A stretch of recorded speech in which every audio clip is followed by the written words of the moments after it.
"Why do I feel safe with you?" she asked Black Bodyguard. His answer made her heart race. The air inside the penthouse suite was sterile and cold, like wealth had sucked the warmth out of the space. Floor-to-ceiling glass windows overlooked the Manhattan skyline, but none of it reached the heart of Juliette Monroe, a 30-year-old white American woman with flawless porcelain skin, long, silky blonde hair falling over her silk robe, and a look of loneliness hidden behind smoky mascara. She was the heiress to Monroe Global Holdings, a business empire worth billions. But tonight, she sat curled on the edge of her Italian leather sofa like a frightened child. She'd received another letter. No return address. Just the words, "Your father can't protect you forever." Juliette's breath caught as she stared at the envelope in her trembling hands. Ever since her father's whistleblowing scandal 6 months ago, there had been threats. But this one was different. This one mentioned her. And this time, her father had hired someone new to protect her. Someone who didn't wear suits or speak like a boardroom executive. There was a knock. 3 soft raps on the glass door to the terrace. She turned to see him for the first time. Dante Cole, 34, tall, black American, built like a wall of muscle, his deep brown skin glinting slightly under the moonlight. He wore a tight black tactical tee, black cargo pants, and gloves tucked into his belt. His short hair was neat, his jawline sharp, and his expression unreadable. But his eyes, his dark, serious eyes, held a stillness that calmed something inside her instantly. He stepped in without speaking, closing the door behind him like a seal. "Miss Monroe," he said in a calm, gravel-rich voice, "we need to check every inch of this room. Starting now." She didn't move. She just stared at him. Do you always look so calm when people are in danger?" He paused for half a second before replying. "Only when I know I can handle it." Juliette felt her pulse skip. For the first time in weeks, someone, made her feel less like a prisoner in a golden tower. She didn't trust easy, but something about Dante Cole made her feel like she didn't need to explain herself. Not yet. Maybe not ever. Hello, my Stop Racism family. Thank you for tuning in today. Before we dive deeper into the story, I want to hear from you. Where are you watching from? Drop your country and state in the comments below. Also, I'd love to know your thoughts. What did you think of the story so far? Let us know in the comments. We love reading them. And trust me, your words motivate us to keep making these videos. Let's make this video reach at least 50 comments. Your support means the world to us, and it drives us to create even more meaningful content for you. So don't forget to comment, share, and keep the positivity flowing. Juliette's heels clicked anxiously against the marble floor as she followed Dante down the spiral staircase that led from her penthouse living room to the secure level below. Her satin robe now replaced with a crisp navy blouse and tailored white trousers, dressed like a woman trying to act in control, even if her heart was galloping beneath her chest. The lights in the hallway were motion-activated, illuminating each step they took. Dante, always 2 steps ahead, moved with a predator's awareness, his muscular frame alert, every gesture economical. He hadn't said much since his arrival, but his silence spoke volumes. Juliette tried to match his stride, but her voice broke the quiet. "So, do you always operate like this? Silent, brooding, and terrifyingly efficient?" Dante turned slightly, the faintest smirk flickering across his otherwise serious face. "Would you prefer small talk while someone may be watching your apartment?" Her lips parted, surprised. I guess not. They reached the reinforced door of her father's private panic room, an ugly necessity installed after the scandal that had cost him powerful enemies. Dante opened it with a passcode and a retinal scan.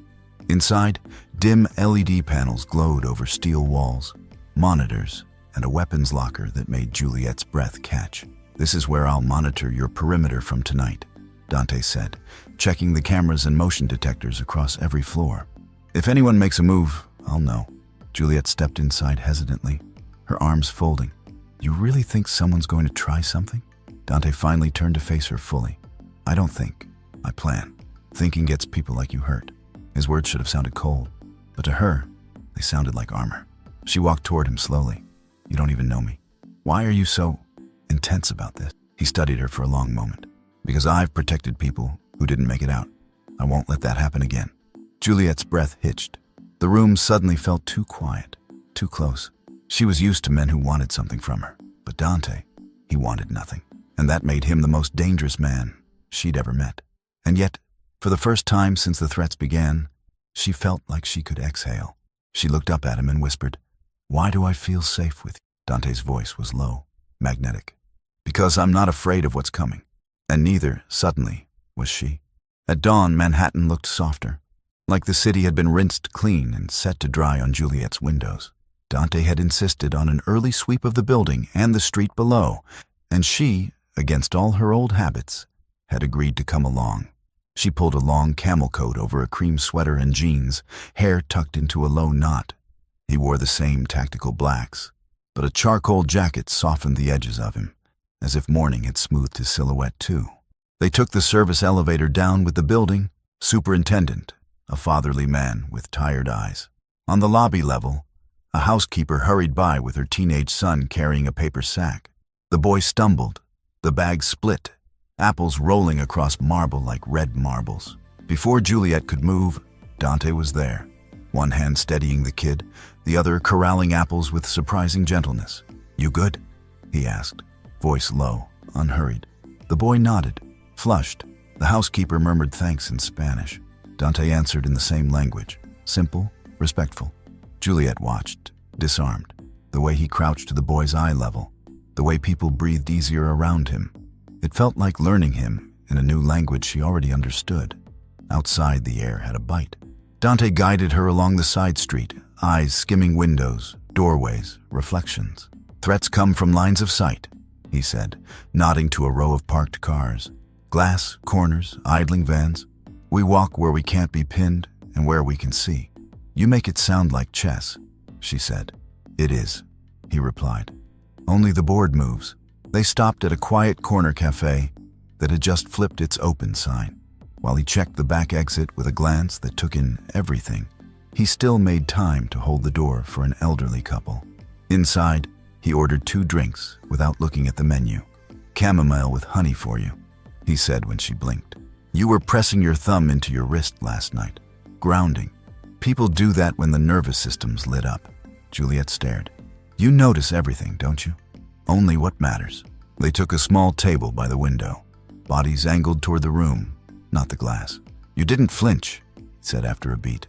"Most people in your world jump at the word danger. You ask questions." She held his gaze. "Most people in your world bark orders. You return apples and speak softly." His mouth almost curved. Almost. Outside, the city woke up. Inside, something quieter did. She felt the fear in her chest unclench a fraction, replaced by a steadier thrum. "Why do I feel safer out here than behind all that glass?" she asked, surprising herself. Dante took a slow sip, meeting her eyes without touching her.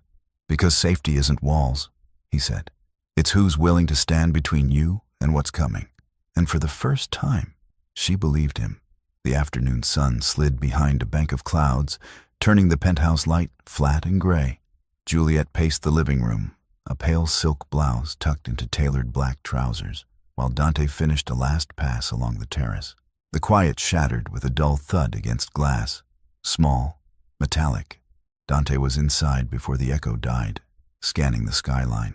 "Interior," he ordered, already guiding her by the elbow, not possessive, just certain, toward the service corridor. He keyed a code. Deadbolts shunted. "We're in lock protocol until I clear cell." The exterior.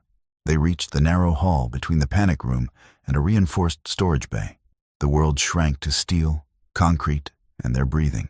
Juliette's spine pressed to the cool wall. What was that? Her voice was steady enough to fool anyone but him. "Likely a drone," he said, calm, eyes sharp at the ceiling camera. "Testing windows, measuring reaction time." He lifted his wrist mic, issued clipped instructions to building security, then faced her fully. "Look at me." She did. He nodded once. "In through the nose, 4 counts. Hold 4, out 6. Keep your feet flat. You're safe because I'm here, and because you're doing what I ask." He paced the exhale with her, low voice anchoring her pulse. The flutter in her chest eased. The hallway widened by an inch. "Do you ever get scared?" she asked, a whisper shaped like a confession. His mouth quirked. "All good operators do. Fear tells you what to respect. Training tells you what to do next." A beat. And I've had a lot of training. Her gaze softened. You noticed my tell last night. The thumb on the wrist. What's yours? He considered, then half smiled. I count exits. When I stop counting, something's wrong. He angled closer, careful with the space, the heat of him steady rather than overwhelming. You did well. She exhaled a breath that trembled and then didn't. I hate that whoever sent that letter thinks they can own my fear. They can't, he said, voice dropping to a promise. Not while I'm between them and you. A chime sounded in his earpiece. Perimeter clear. Drone retreated. He didn't move yet. Neither did she. The corridor hummed. Vents, electricity. Two hearts learning each other's cadence. Why do I feel safer here than anywhere? Juliette murmured. Because walls don't keep you safe, Dante said, holding her gaze. People do. He keyed the lock. The door unspooled with a hydraulic sigh. As they stepped back into the glass-bright world, the distance between bodyguard and client felt unchanged on paper and irreversibly altered everywhere it mattered. The city glittered like a field of broken glass beyond the penthouse windows, but Juliette couldn't absorb any of it. After the drone scare, sleep had come in thin, shredded pieces. By sunrise, she'd given up, slipping into a slate blue sweater and soft lounge pants, bare feet silent on the cool marble. The panic room monitors were dark. The corridor was quiet. At her front door, a shadow, solid and still. Dante stood posted, black jacket zipped, earpiece coiled at his collar. Professional, unreachable. Her phone vibrated. Father, board questions are growing. Keep your distance from security. Optics matter. A second ping from legal. No fraternization with contracted personnel. She stared at the screen until the words blurred. The rules of her world were expensive, polished, and lonely. She cleared her throat. Coffee? She asked, trying for breezy and landing on brittle. I'll take tea. His voice was low even. If you're already making yours? In the kitchen, the kettle hissed. She set 2 mugs down. When she slid his across the island, their fingers didn't touch. The space between porcelain felt like a chasm. About last night, she began, then faltered. I did what you said. Breathed, focused. She forced a small smile. Congratulations. You upgraded my nervous system. A flicker warmed his eyes. You upgraded it. I just gave you a sequence. Silence pooled, intimate and careful. She broke first. They want distance between us. She lifted her phone a fraction, then set it face down. Optics. He nodded once. Understood. The word landed like a door closing. Something reckless and fragile flared in her chest. Is that all you have to say? He set his mug aside, posture easing a half-inch. My job is your safety. That includes the kind you can't see, the headlines, the rumors, the pressure. If distance is what you need to feel secure, I'll build it. I didn't say need, she whispered. I said they want. His gaze held hers, steady, respectful, unwavering. Then tell me what you want. She gripped the counter, pulse skittering. Boundaries, lines, protocol, and beneath them, the sudden, undeniable truth. She felt safest when he was close enough to hear her breathe. I don't know, she said, honest and raw. I'm trying not to know. He inclined his head, a promise without touch. Then we go slow. We keep the work clean. And when fear shows up, we do the sequence. You're in charge of your story, Juliette, not a memo. For the first time all morning, her lungs loosened. She nodded. Okay, slow. He reclaimed his post by the door. The distance returned, only now it felt chosen, not imposed. Outside, Manhattan thundered to life. Inside, she stood straighter, the war in her chest quieter, but not over. She wasn't ready to name what was happening. But she was done pretending it wasn't. By dusk, the penthouse had settled into a hush, the kind that makes every small sound feel intimate. Juliette stood on the terrace in a slate blazer over a white blouse, hair caught by the wind like a pale ribbon. Dante slid the glass door aside and stepped out, a compact black case in his hand. Not a weapons kit, but something softer. Training deck, he said, setting it on the outdoor table. Inside lay a laminated card, a slim flashlight, bandage strips, and a folded index-sized sheet labeled Calm Sequence, Juliette in tidy block letters. Her throat tightened. You made this for me? For you, he answered. Because when fear shows up, routines win. He placed the card in her palm, not lingering, just anchoring. 4-count inhale, hold 4, 6-count exhale. Then 3 questions. What's true? What's next? Who's with me? The last answer is always me. She laughed once, small, broken, grateful. You memorize people? I memorize responsibilities, he said. People I choose to carry. They worked through basics, stance, breath, scanning horizons without telegraphing panic. He corrected her posture by mirroring it, never touching, his voice a steady metronome. When she wobbled, he stepped closer. Shadow, windbreak, certainty. The city below scattered diamonds across the dark. What did you do before all this? She asked, wind tugging her hair across her cheek. He considered. Served, then private details. High profile, low trust. Somewhere in the middle, I realized I don't want to spend the rest of my life stopping bullets for billionaires. He tipped his chin toward the skyline. I want to build something upstream, a small program. Girls, teens, anybody who's been taught to make themselves small. Breath, boundary, exit. Teach them what no one taught in my neighborhood soon enough. The world tilted for her. Just a fraction. Just enough to show the man under the armor. You'd be good at that, she whispered. You already are. He exhaled, a quiet smile grazing the edge of his mouth. One day. Silence folded around them. Comfortable, strong. She studied the card again, thumb smoothing its edge. You keep saying who's with me. I don't think anyone's ever meant it the way you do. I don't promise what I can't hold, he said simply. But what I hold, I don't drop. Something inside her reassembled. Less glass, more bone. She stepped to the railing, the city wind cool on her face, and realized she wasn't measuring the distance to the panic room anymore. She was measuring the distance to him, and it felt like safety, not risk. Morning headlines hit like a slap. A finance blog splashed a grainy telephoto of Juliette on her terrace and a shadow that could only be Dante at her shoulder. The caption, heiress hides behind hired muscle as Monroe probe deepens. Her phone pinged in a staccato of board texts, legal warnings, and her father's clipped voicemail. Optics, Jules. Keep it professional. The penthouse felt crowded with people who weren't there. In the conference room 40 floors down, glass-walled and echoing, Victoria Hale, Monroe Global's ice-calm PR chief, slid a tablet across the table. We need distance, Miss Monroe. Separate entrances, separate elevators, no photographs within 10 feet. She didn't look at Dante, stationed behind Juliette's chair in a charcoal suit that couldn't blunt his presence. And the bodyguard does not stand in frame. Juliette's fingers tightened around her pen. The bodyguard keeps me alive. Victoria's smile didn't reach her eyes. He can do that from outside the shot. Dante said nothing. He absorbed the room. Doors, corner reflections, shifting shoulders. When the meeting broke, the elevator doors closed on the polished language of risk and narrative control. Inside the humming box, Juliette stared at their blurred reflections. They talk like you're a prop. He kept his eyes forward. They talk like I'm a variable they can't control. A beat. They're not wrong. She turned to him. Are you okay with that? I wasn't hired to be liked, he said. I was hired to be effective. But I won't be the reason you lose ground in your world. Her chest tightened. What if I don't want that world without... She swallowed. Without feeling safe.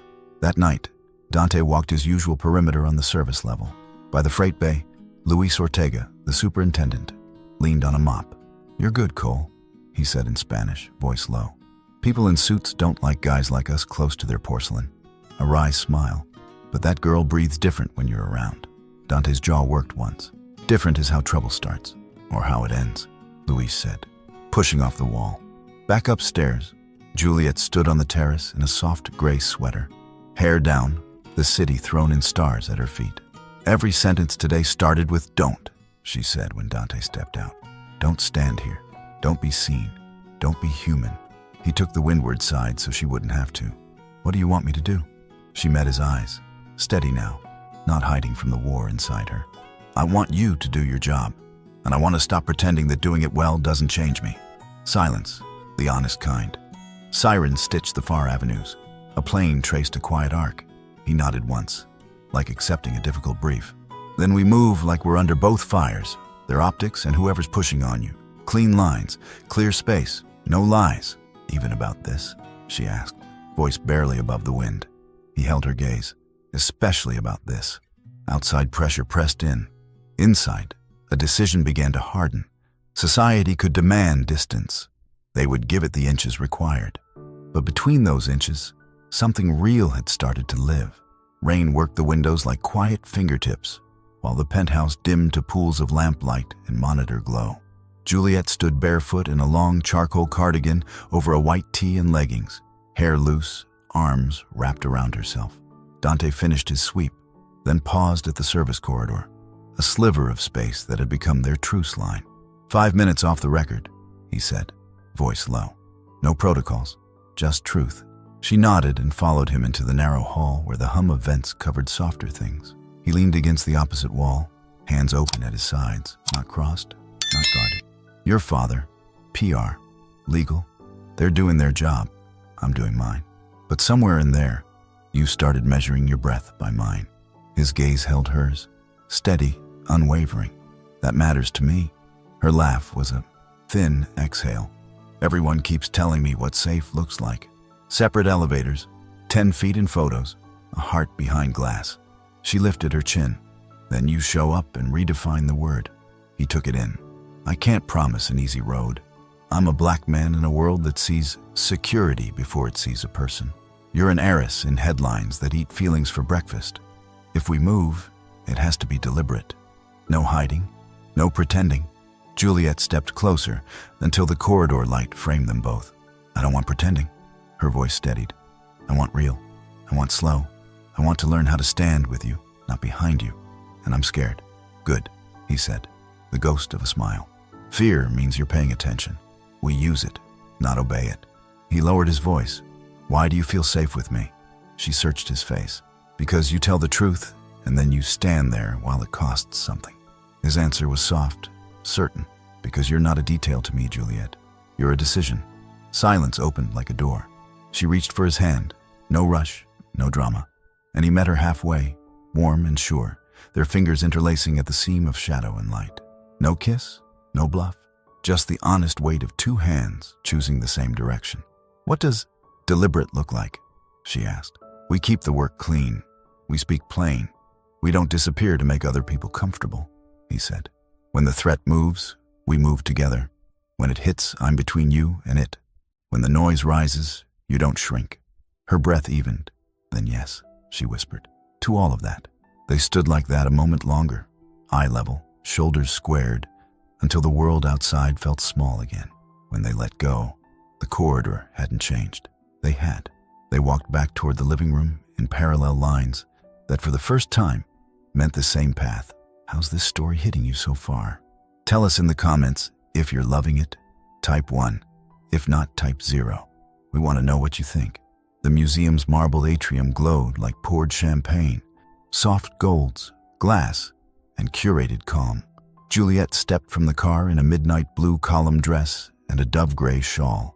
Hair swept into a low twist, smile practiced. 10 feet behind, per PR orders, Dante moved in a charcoal suit that did nothing to blunt the kinetic readiness under his skin. Victoria Hale met them at the doors with a press list and a warning smile. Cameras left. You walk center. Mr. Cole. Shadow only. They entered a corridor of flashes. Juliette kept her breath steady. 4 in, hold, 6 out. Eyes on the far staircase. Dante worked the edges, absorbing reflections, reading hands, mapping exits, counting. When a courier in a museum vest slid through the press rope and thrust an envelope at Juliette, no badge lanyard, wrists too clean. Dante's gait changed by an imperceptible degree left, he said into the comm. Security missed it. The courier didn't. He pivoted, snapping a photo at arm's length, lens firing point blank. Dante was there first, one forearm up, a clean block, his other hand catching Juliette's elbow as the crowd's weight teetered toward them. Walk, he said, already angling her off the marble into a service corridor that smelled like paint and dust. The world narrowed to concrete, LED hum, and the wild thrum in her ears. She matched his pace, heels stuttering once before smoothing to his stride. Assault, someone shouted behind them. A camera clattered. In the split second before a steel door sighed shut, Juliette saw the scene freeze in a dozen lenses. Dante's hand at her waist, her body turned into him, his profile cut from stone. The shot would read, however the headline wanted. They stopped in the gray of a loading hallway. Dante scanned, then put his back to a caged utility closet, setting Juliette in the wedge of his shoulders and the wall. Shield, shelter, not a trap. Breathe, he said, voice low, steady. In 4, hold 4, out 6. She did. And then, are you okay? He nodded once, listening to the comm. Security finally clocked the vest. They're moving on him. We exit South Stair in 2. Her phone vibrated with a swarm of messages. Victoria, where are you? Visual now. Her father, optics, Juliette, legal, footage circulating, keep distance. The council of people who weren't there. They took the stairs. Halfway down, 2 uniformed officers burst up, palms out. Ma'am, step aside. Sir, hands where we can see him. Dante complied, slow and exact. He's my security. Juliette snapped, stepping forward. He protected me. Mum, we have a report he shoved a member of the press. He blocked a lens an inch from my face, she said, heat breaking through ice. Dante kept his gaze on the nearest badge, not on her. It's okay, he murmured, like an anchor in a storm. Let them clear it. They were held just long enough for a crowd to gather at the landing, phones raised. A feeding hum. Victoria arrived with a museum manager in tow, smile bloodless. Officers, Monroe Global will cooperate fully. Miss Monroe, you'll ride with me. Mr. Cole, your firm will coordinate statements. Juliette's pulse spiked. Number he rides with me. Dante finally met her eyes, and the decision was already made in his. Take the car, he said quietly. I'll follow once this is clean. Dante, look at me. She did. The noise fell back an inch. I won't be the reason you lose your footing. I can't do my job if the room is negotiating my existence every time I get near you. She felt something important tilt. You are my footing. A muscle ticked in his jaw. The closest he came to flinching.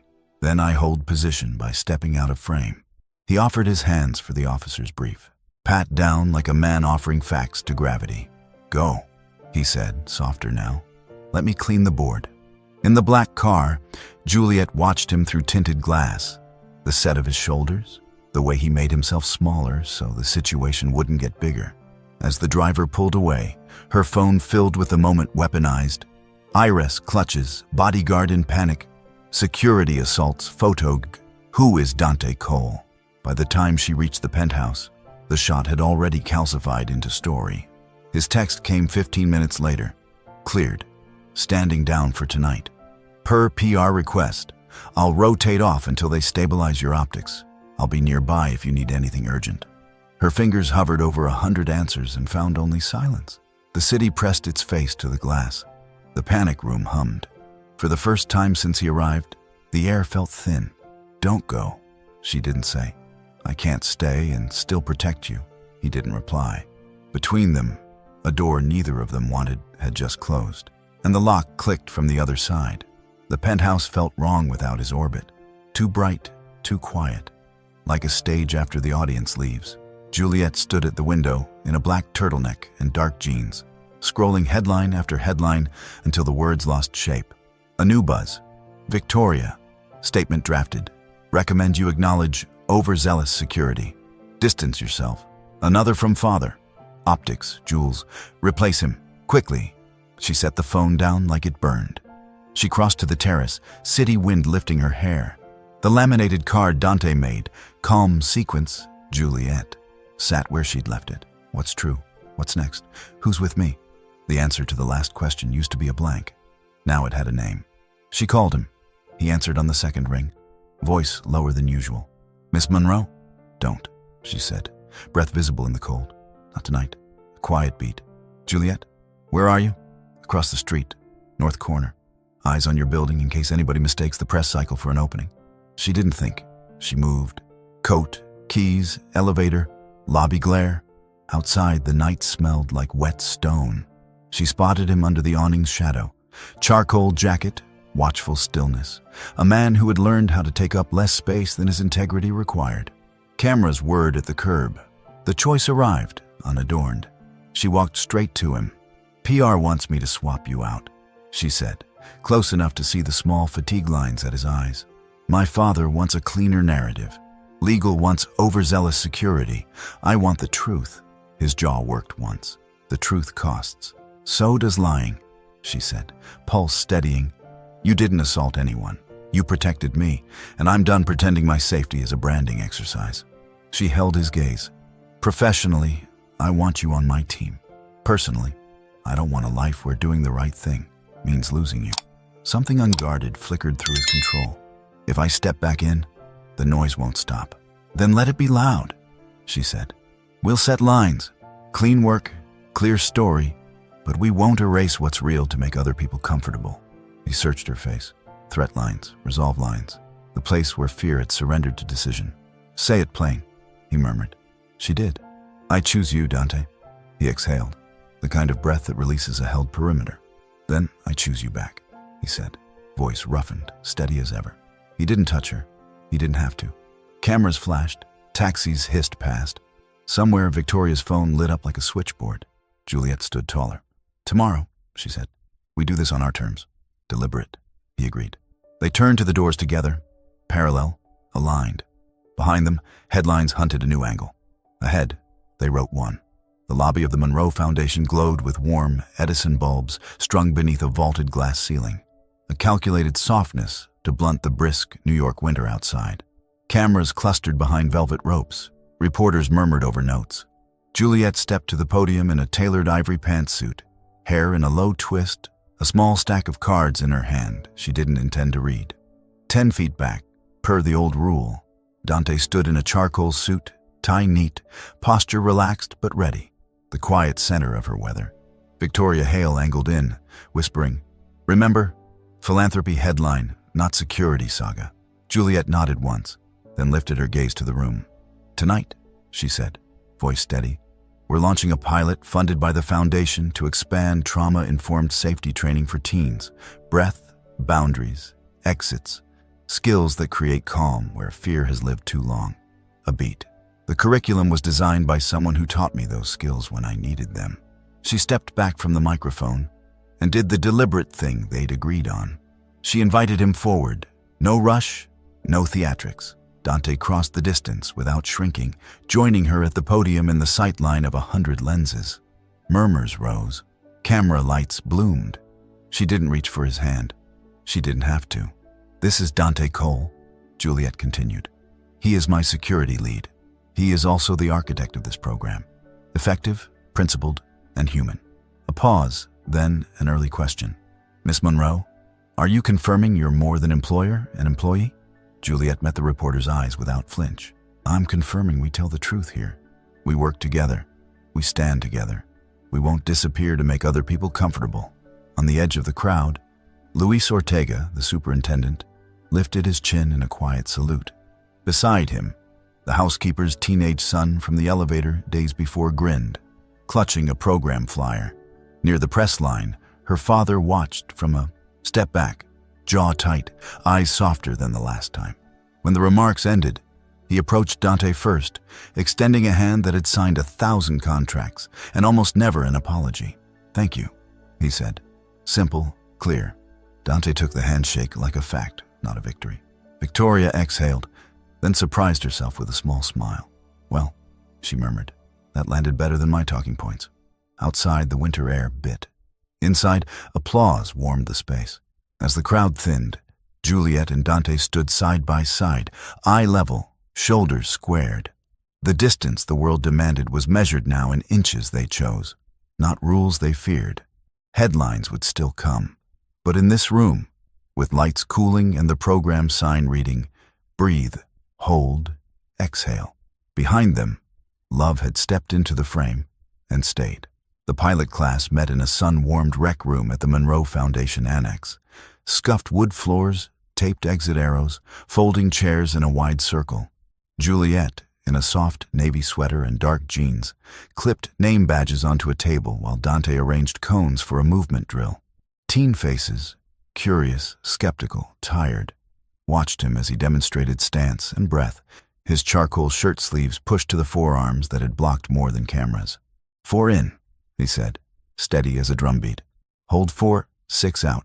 Ask, what's true? What's next? Who's with me?" He nodded toward Juliette without breaking rhythm. "Answer's still me. And her." She smiled, not for a headline, but because it felt true. Luis Ortega leaned in the doorway, arms folded, pride plain. The housekeeper's son from the elevator, now volunteering, handed out laminated cards that matched the one Juliette kept on her terrace table. Near the back, her father stood in a dark overcoat, hands clasped, listening instead of managing. When the drill ended, he stepped forward, eyes softer than boardroom steel. "Good work," he told Dante. Then to his daughter, a small, unpracticed smile. "Good choice." They walked home the long way, cutting through a small park where winter grass wore a thin green. No entourage, no 10-foot rule, just city air and the rhythm they'd learned. On the terrace, the skyline threw a quiet glitter. Juliette set her palms on the railing. Dante took the windward side out of habit. "So what does deliberate look like now?" she asked, voice low. He counted it off like vows. "Clean work, team rotation, no secrets. Clear life, no hiding, no headlines deciding who we are. I build the program upstream. I keep your perimeter when it matters most." She turned to him. "And why do I feel safe with you?" His answer landed like a promise and a plan. "Because I'll stand here when it costs, and I won't drop what I hold." She laughed softly, breath fogging in the cold. "It still makes my heart race." Fingers found fingers, nothing theatrical, everything real. Below them, the city kept moving. Above them, a news story did too.